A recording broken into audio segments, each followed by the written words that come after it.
प्रयास करना, जब जब जिस जिस महीने में जो जो प्रदोष पड़ा करे, जब प्रदोष पड़े, बन सके 1 बेलपत्र, बन सके 5 बेलपत्र, शमी पत्र, हरे मूंग,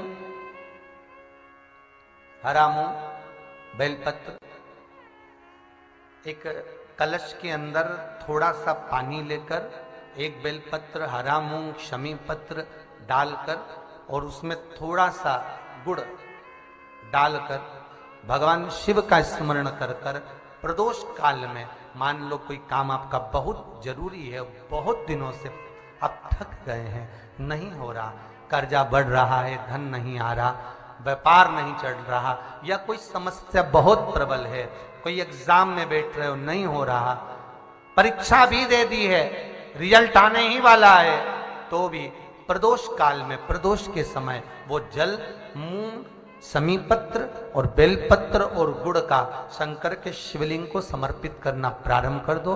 2 या 3 प्रदोष करोगे, बाबा आपकी मनोकामना शीघ्र पूर्ण कर देगा। 2 या 3 करोगे, बाबा करेगा। प्रदोष के दिन यदि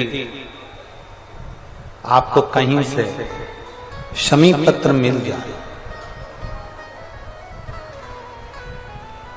प्रदोष के दिन यदि कहीं से आपको शमी पत्र मिल जाए और प्रदोष काल में, प्रदोष का जो समय होता है, शाम का जो समय होता है प्रदोष काल, 4 प्रदोष 5 प्रदोष आप कर देखिएगा कि आपका कोई काम है, कोई नौकरी के लिए आप अप्लाई कर रहे हैं, कोई समस्या बड़ी विकट आ गई है, कोई तकलीफ, बड़ा गला पकड़ रहा है बेटा, कोई तकलीफ विकट आ गई है, कोई समस्या विकट आ गई है, प्रदोष के प्रदोष काल में अगर 1 शमी पत्र भी आप घर के शिवलिंग को, अब ये करने के लिए आपको मंदिर पे शिवलिंग नहीं जाना, अपने घर में जो शिवलिंग, चाहे वो स्फटिक का हो, पारद का हो, कंकर शंकर का हो, लकड़ी का हो, जो शिवलिंग तुम्हारे घर में, कांच का हो, चाहे वो नर्मदा के कंकर का हो, नर्मदेश्वर हो, पाषाण का हो, जो शिवलिंग, चांदी का हो, सोने का हो, तांबे का हो, पीतल का हो, जो शिवलिंग तुम्हारे,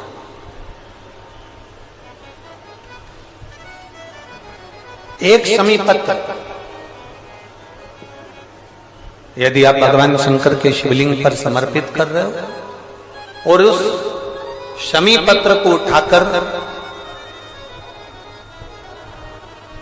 रात्रि को 9:15 की जो एक मुहूर्त होता है, एक समय होता है, जिस समय पर हम अपने मन की बात भगवान शंकर को कहते हैं, पूर्व में भी इसका वर्णन हम कर चुके हैं कथाओं में। उस 9:15 पर वो शमी पत्र को उठाकर एक कागज में, एक कटोरी में उसको रखते थे। 4 या 5 प्रदोष के उस शमी पत्र को अपने पास में रखिए और जिस कार्य के लिए जा रहे हो उसको जेब में ऊपर के भाग में उसको रखकर लेकर जाइए, आपका वो कार्य सफल होकर ही रहेगा, वो रुक नहीं सकता। शमी पत्र में इतना बल होता है, प्रदोष का जो शमी पत्र होता है वो बड़ा बलवान होता है, बड़ा। आज प्रदोष का दिन है, प्रदोष काल है, आप भूल गए? प्रदोष के दिन, प्रदोष काल के दिन, प्रदोष के दिन, प्रदोष काल में आपने मुझसे वचन दिया था कि तू जिस जगह पर ले जाकर खड़ा कर देगा उस स्थान में मैं चारों तरफ अपनी दृष्टि फेरूंगा और चारों तरफ दृष्टि जहां फेरूंगा, जो जिस कामना को करेगा उसकी कामना मैं पूरी करूंगा। यह आपने मुझे वचन दिया था भोले। क्यों माताएं प्रदोष का व्रत करती हैं? क्यों पुरुष प्रदोष का व्रत करते हैं? क्यों बच्चे प्रदोष का व्रत करते हैं?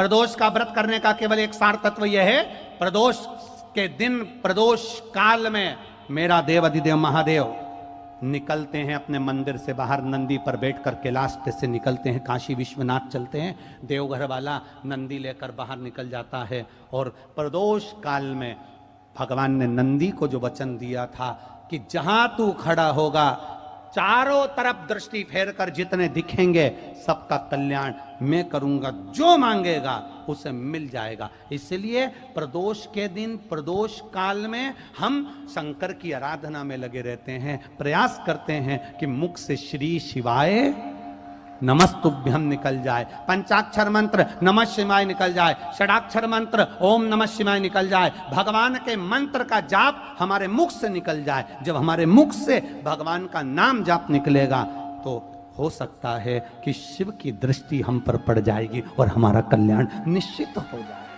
हमारा कल्याण।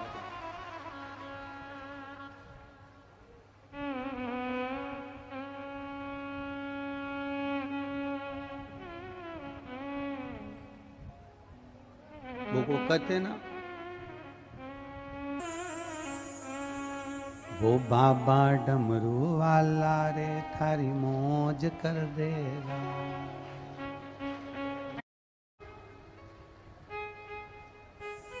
वो साधारण नहीं है महाराज,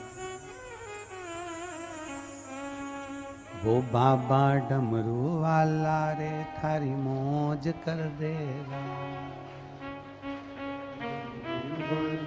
हम जो मांगे वो हमको देने को तैयार बैठा है, जो मांगे। वो बाबा डमरू वाला रे थारी मौज कर देगा। हम जो मांगे वो हमको देने को तैयार बैठा है, जो मांगे। इसलिए भाव से, हृदय से शिव को जब हम पुकारते हैं, शिव दौड़कर आता है, शिव आता है। सुन के भक्तों की पुकार, शिव कथा कहती है प्रदोष के दिन, प्रदोष काल में शिव जी के नाम का स्मरण प्रत्येक को कर लेना चाहिए। और एक नंदीश्वर शिव महापुराण से एक बात सीख कर जाइएगा, अगर आपको लग रहा है कि दुख समाप्ति नहीं हो रहा है, एक बीमारी से उठे दूसरी बीमारी में लग गए, फिर कोई दुख आ गया, फिर कोई दुख आ गया, फिर कोई तकलीफ आ गई, फिर कोई तकलीफ आ गई, बार बार आपको लग रहा है कि दुख पीछा ही नहीं छोड़ रहा, तो नंदीश्वर शिव महापुराण की कथा आपको कह रही है प्रदोष के दिन, प्रदोष काल में 2 जगह दिए लगाना प्रारंभ कर दो। पहला बेलपत्री के वृक्ष के नीचे, पहला दिया प्रदोष काल में, प्रदोष के दिन बेलपत्री के वृक्ष के नीचे, और दूसरा दिया अपने दरवाजे की चौखट के बाहर, मतलब अपन बाहर खड़े होंगे, अंदर की ओर दिया नहीं, बाहर की ओर दिया। एक दिया बेलपत्र के नीचे देवाधिदेव महादेव से प्रार्थना कर कर, हे शिव शंकर, हे गौरी शंकर, हे शिव, आज प्रदोष का दिन, प्रदोष काल में आप भ्रमण के लिए निकलोगे नंदीश्वर के साथ में, ऐसी कृपा करना, आपके लिए मैंने द्वार सजाया है भोलेनाथ, आपकी दृष्टि मेरी चौखट पर भी कर देना, मेरी जिंदगी सवर जाए। इसलिए 2 दीप स्मरण करिए। हाँ, अच्छा इशारा करा है, उसे समझ गए हो। जिस दिए को आप लगाओगे प्रदोष के दिन, प्रदोष काल में, एक दिया बेलपत्री के वृक्ष के नीचे लगाया है, और दूसरा दिया जब आप घर में प्रवेश करोगे तो राइट हैंड पर ही लगाएं। कौन से हैंड पर लगाएं?